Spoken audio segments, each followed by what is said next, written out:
सुबह का समय था। शहर की सड़कों पर धीरे धीरे हलचल बढ़ रही थी। सूरज की हल्की किरणें इमारतों के बीच से झांक रही थीं। लोग अपने अपने काम के लिए घरों से निकल रहे थे। लेकिन उसी भीड़ में एक महिला ऐसी भी थी जो किसी काम पर नहीं बल्कि सच्चाई की तलाश में निकली थी। उसने साधारण सा सूती सलवार सूट पहना हुआ था। बालों को साधारण तरीके से बांधा हुआ था और कंधे पर एक पुराना सा कपड़े का झोला लटका हुआ था।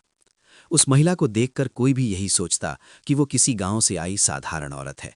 लेकिन सच्चाई कुछ और थी। वो महिला दरअसल इस जिले की डिस्ट्रिक्ट मजिस्ट्रेट निधि वर्मा थी। निधि वर्मा उन अफसरों में से नहीं थीं जो सिर्फ एयर कंडीशन्ड ऑफिस में बैठकर फैसले लेती हैं। उन्हें हमेशा ये लगता था कि अगर किसी अफसर को सच में जनता की समस्या समझनी है तो उसे जमीन पर उतरना ही होगा। पिछले कुछ महीनों से उन्हें लगातार शिकायतें मिल रही थीं कि शहर के कई पुलिस थानों में गरीब लोगों के साथ बहुत बुरा व्यवहार किया जाता है। कई लोगों ने आरोप लगाया था कि पुलिस वाले छोटे दुकानदारों, रिक्शा वालों और मजदूरों से हर हफ्ते पैसे वसूलते हैं। लेकिन इन शिकायतों के साथ कोई पक्का सबूत नहीं था। निधि वर्मा ने तय किया कि वो खुद जाकर सच देखेंगी, और इसी वजह से आज वो भेष बदलकर शहर में घूम रही थीं। एक छोटा सा ठेला। कुछ देर पैदल चलने के बाद उनकी नज़र सड़क किनारे लगे एक छोटे से ठेले पर पड़ी। वो ठेला चाट का था। उस ठेले के पीछे लगभग 50 साल का एक आदमी खड़ा था। उसके चेहरे पर पसीना था, लेकिन वो तेजी से ग्राहकों को पानी पूरी बनाकर दे रहा था। उसका नाम था राजू। निधि ठेले के पास जाकर खड़ी हो गई। राजू ने मुस्कुराकर पूछा, मैडम पानी पूरी खाएंगी? निधि ने हल्की मुस्कान के साथ कहा, हाँ भैया, एक प्लेट बना दीजिए। राजू ने जल्दी जल्दी पानी पूरी बनानी शुरू कर दी। निधि उसे ध्यान से देख रही थी। वो आदमी बहुत मेहनत कर रहा था, लेकिन उसके कपड़ों और चेहरे से साफ लग रहा था कि उसकी जिंदगी आसान नहीं है। निधि ने पूछा, भैया, दिन भर में कितना कमा लेते हो? राजू ने हंसने की कोशिश की।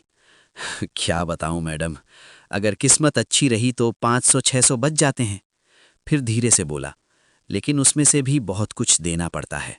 निधि ने पूछा, किसे? राजू ने चारों तरफ देखा, फिर धीरे से बोला, पुलिस वालों को। निधि का दिल धक से रह गया। क्यों? राजू ने कहा, अगर पैसा नहीं देंगे तो ठेला उठवा देंगे। अचानक माहौल बदल गया। तभी दूर से मोटरसाइकिल की तेज आवाज आई। 2 पुलिस वाले बाइक पर आकर ठेले के सामने रुके। उनके पीछे एक जीप भी आकर रुकी। जीप से एक लंबा चौड़ा आदमी उतरा। उसकी मोटी मूछें थीं और आंखों में घमंड साफ दिखाई दे रहा था। वो था इंस्पेक्टर अर्जुन सिंह। उसने उतरते ही जोर से चिल्लाया, ओए राजू! राजू घबरा गया। साहब नमस्ते। अर्जुन सिंह ने गुस्से से पूछा, इस हफ्ते का पैसा कहाँ है? राजू ने डरते हुए कहा, साहब अभी कमाई नहीं हुई, शाम तक दे दूंगा। अर्जुन सिंह का चेहरा लाल हो गया। हमको बेवकूफ समझा है क्या? और उसने अचानक ठेले को जोर से लात मार दी। पूरा ठेला पलट गया। पानी पूरी, आलू, चटनी सब सड़क पर बिखर गया। राजू जमीन पर बैठ गया। उसकी आंखों से आंसू निकल आए। निधि का गुस्सा। ये सब देखकर निधि वर्मा का खून खौल उठा। वो आगे बढ़ी और बोली, आपको शर्म नहीं आती? अर्जुन सिंह ने उन्हें घूरा, तू कौन है? निधि बोली, एक नागरिक, और मुझे सवाल पूछने का हक है। अर्जुन सिंह हंस पड़ा, लगता है बहुत पढ़ी लिखी है। फिर उसने अपने कांस्टेबल से कहा, इसे भी गाड़ी में डालो। निधि चौंक गई। क्यों? अर्जुन सिंह बोला, सरकारी काम में बाधा डालने के आरोप में। गिरफ्तारी। 2 कांस्टेबल आगे बढ़े। उन्होंने निधि का हाथ पकड़ लिया। भीड़ सब कुछ देख रही थी, लेकिन किसी की हिम्मत नहीं हुई कुछ बोलने की। कुछ ही देर में निधि को जबरदस्ती पुलिस जीप में बैठा दिया गया। जीप तेजी से थाने की तरफ चल पड़ी। जीप के अंदर पुलिस वाले हंस रहे थे। एक कांस्टेबल बोला, साहब आज तो मजा आ जाएगा। दूसरा बोला, बहुत कानून सिखा रही थी। निधि चुपचाप बैठी रही। उनकी आंखों में गुस्सा था, लेकिन उन्होंने अभी भी अपनी पहचान बताने का फैसला नहीं किया। वो जानना चाहती थीं कि एक आम महिला के साथ पुलिस कितनी दूर तक जा सकती है। थाने का नजारा। थाने पहुंचते ही निधि को जीप से उतारा गया। अंदर का माहौल बहुत गंदा था। कुछ पुलिस वाले हंस रहे थे, कुछ चाय पी रहे थे। अर्जुन सिंह ने आदेश दिया, इसे महिलाओं के लॉकअप में डाल दो। एक महिला कांस्टेबल आई और निधि को धकेलते हुए लॉकअप की तरफ ले गई।